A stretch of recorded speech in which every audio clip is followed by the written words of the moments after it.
Olá, eu sou Rita, pediatra. Nesse vídeo, eu vou falar sobre o Ringer lactato e por que ele é a solução recomendada pelo Surviving Sepsis Campaign pediátrico de 2021 como a solução preferida para ressuscitação volêmica das crianças com sepse. O vídeo de hoje é sobre solução balanceada na sepse pediátrica. Vou falar sobre Ringer lactato e a comparação dele com o cloreto de sódio, com a solução salina, o soro fisiológico. No Surviving Sepsis Campaign de 2021, eles sugeriram que a gente prefira a solução isotônica balanceada em relação ao soro fisiológico, como uma escolha melhor como fluido de ressuscitação nos pacientes com sepse ou com choque séptico. O mais disponível e conhecido no nosso meio é o Ringer lactato. Mas o que é uma solução balanceada? A gente fala de balanceamento quando a gente está dizendo a respeito de estar próximo da concentração do plasma. Então, se os cátions e ânions estão próximos das concentrações que a gente encontra no nosso plasma, eles estão balanceados. Em relação ao soro fisiológico, ele é uma solução de sódio a 150 mEq por litro e cloro a 150 mEq por litro. E ele tem uma osmolaridade de 300 miliosmoles por litro, comparado com plasma de 280, e um pH de 5,5. Ele é considerado não balanceado porque a concentração de cloro dentro do soro fisiológico é bem superior à concentração de cloro plasmática. Em relação ao Ringer lactato, ele é considerado uma solução balanceada porque o cloro está próximo da concentração plasmática, ele tem uma concentração no sódio próxima da concentração do plasma também, ele tem potássio 4 mEq por litro, que também está aproximado, cálcio, e ele usa como ânion, para completar a solução, o lactato, a 28 mEq por litro. Muito bem, uma das preocupações muito grandes que pediatras têm em relação ao uso do Ringer lactato em crianças, e principalmente em relação à sepse, será que ele não aumenta o risco de hiperlactatemia? Se eu vou infundir lactato numa criança, ele não vai aumentar o lactato? Na verdade, sim, a gente aumenta o lactato. Mas a gente sabe que o paciente com sepse, ele costuma, quando ele começa num quadro de choque e de má perfusão tecidual, ele começa a fazer o acúmulo de lactato e fazer uma acidose lática. A infusão de Ringer com lactato piora a acidose lática? Então, essa é a grande pergunta. Na verdade, não. A gente sabe que ela não piora a acidose lática. O Ringer lactato, inclusive, melhora a acidose, melhora a perfusão e também reduz o risco de injúria renal aguda, quando ele é comparado com o soro fisiológico. Para a gente conseguir entender melhor isso, vamos entender um pouquinho como que é o metabolismo do lactato na sepse. Vamos falar um pouquinho do metabolismo fisiológico tecidual.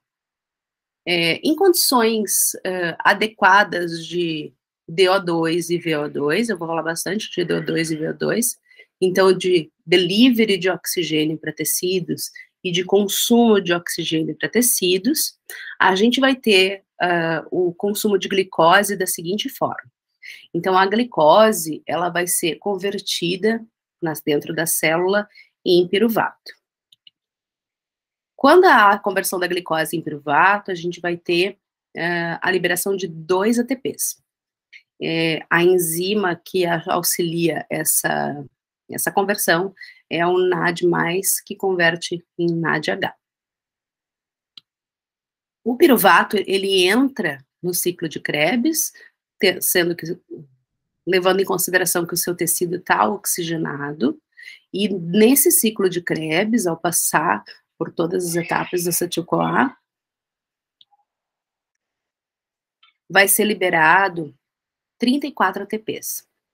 E o resíduo dessa metabolização da glicose vai ser CO2 e água. O CO2 vai ser eliminado na respiração e a água compondo no organismo e vai ser eliminada pelos rins, conforme a necessidade. Muito bem. Quando a gente tem um paciente em choque, O choque significa desequilíbrio da DO2 com a VO2. Então, a gente sabe que existe uma demanda, a gente pode ter uma hipóxia tecidual, um aumento desse consumo de oxigênio, um aumento da VO2, ou uma redução da DO2, ou tudo isso meio que junto, né? Então, isso é a classificação do que é choque, é um desequilíbrio de DO2 e VO2.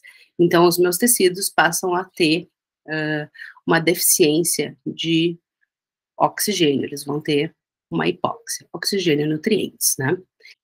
Nesse cenário de choque, o ciclo de Krebs não vai mais ocorrer, porque ele é um ciclo aeróbico, e se a gente tem um tecido hipóxico, a gente não consegue fazer a quebra do piruvato dentro do ciclo de Krebs. Nesse cenário, o piruvato, ele é convertido em lactato. Essa conversão, ela ocorre porque a conversão de piruvato em lactato, ela regenera o NAD+. Então, o NADH, ele retorna à forma iônica, a NAD+, e isso possibilita que a gente faça uma glicólise de novo. Então, a gente consegue fazer um metabolismo anaeróbico, que é essa conversão da glicose com o piruvato, com a liberação de apenas 2 ATP. Mas essa célula está precisando desses ATPs, precisa de energia para funcionar, e esse lactato, essa conversão de piruvato com lactato, auxilia nessa regeneração do NAD+, e com isso a gente consegue perpetuar o ciclo de glicose convertendo para piruvato, gerando 2 ATP. Com isso, a gente começa a ter um acúmulo de lactato. Esse lactato, ao se acumular, ele vai para a corrente sanguínea, e da corrente sanguínea a gente começa a ter uma necessidade grande de glicose. A gente precisa que entre cada vez mais glicose na célula, porque está tendo um consumo muito alto. Nisso a gente está começando, então, toda a fisiologia do choque com esse metabolismo bem aumentado e pouco eficiente, gerando pouco ATP às custas dessa glicose e deixando como resíduo o lactato. O lactato na circulação, ele vai chegar no coração, com a ajuda da enzima LDH, o lactato ele é convertido em piruvato, de volta. O piruvato, ele entra direto no ciclo de Krebs, e do ciclo de Krebs vai formar o ATP, 34 ATPs, liberando CO2 e água. Lembrando que o miocárdio, ele tem uma proteção extra contra hipóxia, então é um dos órgãos privilegiados no choque para que ele não sofra hipóxia precocemente. E o lactato passa a ser o substrato para a formação de ATP, de energia, para o miocárdio. O lactato circulante também vai chegar no fígado. Chegando no fígado, ele vai entrar dentro do ciclo de Cori. O ciclo de Cori é um ciclo anaeróbico que transforma o lactato de volta em glicose. E essa glicose, ela pode tanto ser armazenada como glicogênio, como nesse período de intenso metabolismo, com a demanda aumentada, com a VO2 aumentada, no ciclo de Cori, essa glicose vai sendo liberada diretamente na corrente sanguínea. No fígado também, o lactato, ele estando oxigenado, ele também consegue entrar dentro do ciclo de Krebs, fazer a liberação de CO2 e água, e dentro do fígado a gente consegue fazer o acetato, junto com sódio, e formar o bicarbonato de sódio. Então, é uma regeneração do lactato em bicarbonato. E a gente consegue diminuir um pouco a acidez, porque converte um ânion ácido em bicarbonato. Nos rins, o lactato chegando ao rim, esse é o segundo lugar onde o lactato é metabolizado. Há uma intensa metabolização desse lactato em glicose. A gente tem uma gliconeogênese enzimática dentro do córtex renal. A gliconeogênese enzimática renal, ela é intensificada pela acidose. Quando o paciente está mais acidótico, ela intensifica a formação de glicose aqui. A outra coisa que, então, ela também tem permissão de fazer ciclo de Krebs a partir do lactato e gerar energia, e também regeneração de bicarbonato, que ocorre também na medula renal. Além disso, a gente tem o lactate shuttle, né, que seria transporte de lactato intracelular e extracelular, que a gente começa a verificar também. O lactato dentro da mitocôndria, menores quantidades, mas ele também consegue pular a fase do ciclo de Krebs e ir direto para a fase de fosforilação eletrônica, e também liberar alguns ATPs a partir do lactato, desde que chegue oxigênio nesse tecido. Agora, o mais interessante é a gente entender o lactato dentro do cérebro. Em 1950, McLean demonstrou que a atividade neuronal ela era mantida substituindo o substrato de glicose por lactato, e os neurônios funcionavam normalmente com o uso de lactato. Estudos mais recentes mostram que o lactato ele é o substrato preferido dos neurônios para a formação de energia. Como que funciona? Os astrócitos, eles têm a enzima GLUT1 ou GLUT3, principalmente a GLUT1 em relação aos astrócitos, que vai transportar glicose para dentro da célula. Ela faz esse transporte de glicose contra um gradiente de 5 até 10 vezes. É um dos tecidos com um metabolismo mais aumentado que nós temos. O astrócito, ele armazena glicogênio e ele converte através da glicogenólise ou da glicólise a glicose em lactato, em ácido lático. E com os transportadores MCT, ele envia os lactatos para os neurônios, e os neurônios utilizam como substrato para a formação de energia, entrar no ciclo de Krebs. E esse lactato, a gente vem descobrindo em estudos recentes que ele está envolvido em processos fisiológicos muito importantes, como neuroplasticidade, aprendizado, memória, a própria sensibilidade ao sódio, ao oxigênio, a regulação osmolar, ela está toda relacionada ao lactato dentro dos neurônios. E estudos experimentais que bloqueiam a MCT e que banham esses neurônios apenas de glicose, o aprendizado e a neuroplasticidade passa a ser muito menor. A gente tem uma certa desregulação do funcionamento neuronal. Frente a isso, a gente percebe que o lactato na sepse vai ter funções metabólicas muito importantes. Então, conceitos antigos, como ser um biomarcador de gravidade do choque, que a gente usa o lactato como um biomarcador. Então, quanto mais alto está o lactato do meu paciente, mais grave eu imagino que o choque seja, porque ele está acumulando uma quantidade alta de lactato. E como um conceito mais antigo que a gente tem em relação ao lactato é que as tendências dele, então, se o meu lactato está subindo, ele pode demonstrar que o meu paciente não está resolvendo o choque, ou que eu não estou conseguindo tratar esse choque de forma adequada, ou se o meu lactato está caindo, e eu estou tendo uma melhora desse choque. Nos conceitos mais atuais, a gente sabe que o lactato é uma fonte energética importante, tanto para o cérebro como para o coração, fígado e para os rins.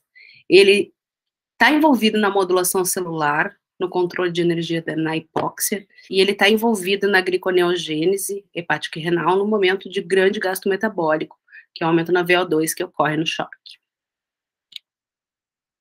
Então, quando a gente fala de Ringer lactato na sepse, quando eu infundo lactato de sódio na sepse, então ele não é a mesma coisa que ácido lático. Então, o lactato de sódio, ao entrar na corrente sanguínea, ele vai ser dissociado num cátion de sódio e num ânion de lactato. E esse ânion de lactato, ele consegue se unir a um H+, que está disponível e vai reduzir a acidose simplesmente porque ele tira esse H+, da corrente sanguínea. O lactato de sódio também, dentro do fígado e do rim, vai se regenerar em bicarbonato, também melhorando a acidose metabólica. O soro fisiológico fornece um excesso de cloreto, e esse excesso de cloro, ele vai produzir uma hipercloremia.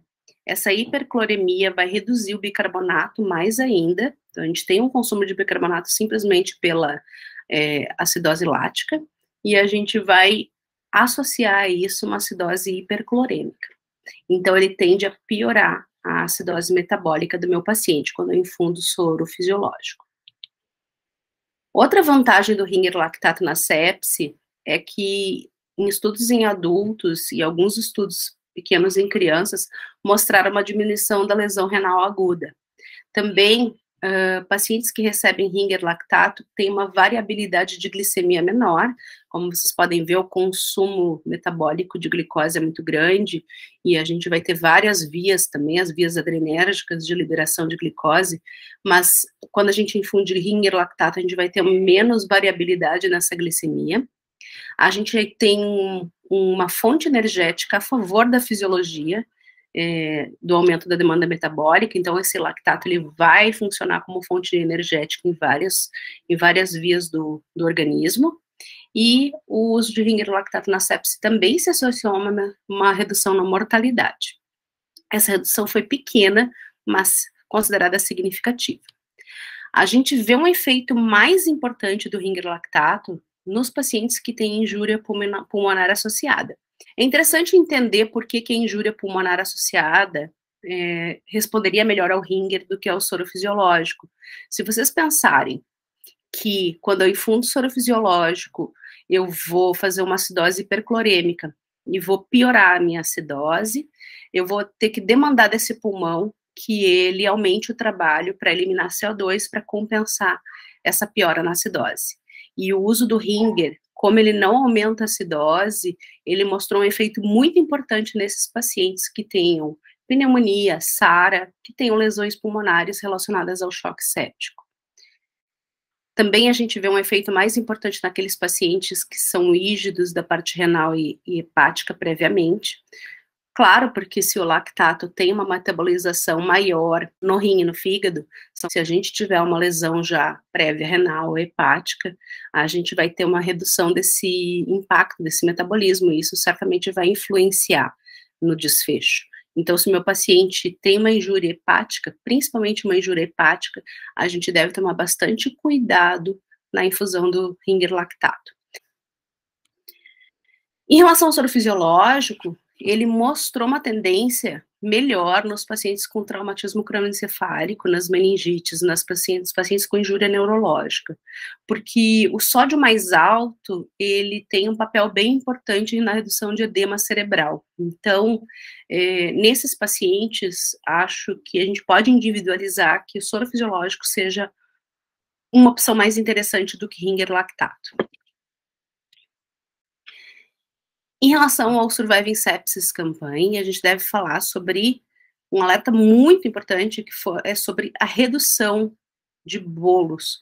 Então, diminuir o volume do nosso bolo, a gente pensar em 10 ml por quilo quando precisar, e evitar bolo de fluidos em alguns momentos. Em 2011, a Catherine Maitland publicou um estudo enorme, um estudo com 3.000 crianças africanas, foi um estudo feito no leste da África, em que ela comparou o uso de bolos de infusão de solução salina em crianças com doença febril grave, comparando o uso de bolos com nenhum bolo. O controle era não fazer bolos nessa criança e sim iniciar uma manutenção de volume apenas. O trabalho foi interrompido quando chegou em 3.000 crianças. Ele era projetado para fechar 3.600 crianças, porque a análise preliminar mostrou uma redução importante de mortalidade nos pacientes febris com um quadro de choque. Um choque era diagnosticado pelos critérios da Organização Mundial da Saúde, má perfusão com frequência cardíaca aumentada. E esses pacientes que recebiam apenas um volume de manutenção de 4 ml por quilo, eles tiveram uma mortalidade muito menor do que os pacientes que receberam bolos. E esse estudo, ele simplesmente parou o mundo. Até então, nunca tinha sido feito esse tipo de intervenção, de não fazer bolos num paciente com choque. O bolos era uma decisão bem importante do ponto de vista fisiológico. A gente sabe que logo que faz o bolos, a gente consegue melhorar a perfusão, consegue diminuir um pouco a frequência cardíaca, e isso já estava sendo relatado do ponto de vista fisiológico, já se sabe, mas nunca tinha sido feito uma avaliação entre bolos e não bolos. E foi chocante, até para a própria Catherine Maitland, o resultado desse estudo mostrando que não fazer bolos pode ajudar. E isso mudou muito nos últimos 10 anos, as direções em relação ao tratamento de sepse pediátrica e adulto. Então, o protocolo de Survive Sepsis Campaign em pediatria, ele passa a recomendar em serviços de saúde que não tenham UTI pediátrica, se o paciente tem uma perfusão anormal, sem hipotensão, ele não vai receber bolos, ele vai receber fluidos de manutenção, a não ser que ele esteja desidratado ou com perdas hídricas, como diarreia, né? Se ele tiver hipotensão, a gente vai preferir fazer 10 ml por quilo, e fazer esse volume numa velocidade um pouco mais lenta, em 15, 20 minutos, e não passar de 40 ml por quilo nesse paciente, sempre reavaliando sinais de sobrecarga volêmica. Nos serviços que tem UTI pediátrica, a gente pode dar um pouquinho mais de volume, ainda assim, pensando sempre mais nos 10 ml por quilo em vez dos 20 ml por quilo. Isso é importante porque a gente entende que o bolos, ele, como o meu paciente está inflamado, como o meu paciente tem uma perda para o terceiro espaço, ele vai edemaciar, ele vai poder ter edema cerebral, edema pulmonar, e isso vai prejudicar o desfecho dele. Saber que os pacientes que fazem um balanço hídrico muito positivo, a gente já sabe que tem um desfecho pior. Então, lições para a gente aprender em relação ao manejo de choque é muito mais do que fazer bolos. A solução que a gente escolhe para infundir no meu paciente, ela importa no desfecho. O lactato deve ser pensada como uma fonte de energia importante para o coração, para o cérebro, para os rins, para o fígado. A gente tem que começar a pensar no choque mais em relação ao nosso delivery de oxigênio comparado com o nosso consumo de oxigênio, para que a gente possa fazer uma intervenção mais adequada. A monitorização hemodinâmica avançada, ela passa a ser muito importante para avaliar quais são os melhores passos para a gente resolver o choque do meu paciente, e que a gente tem muito, muito que aprender ainda sobre choque e sobre hemodinâmica pediátrica. Obrigada.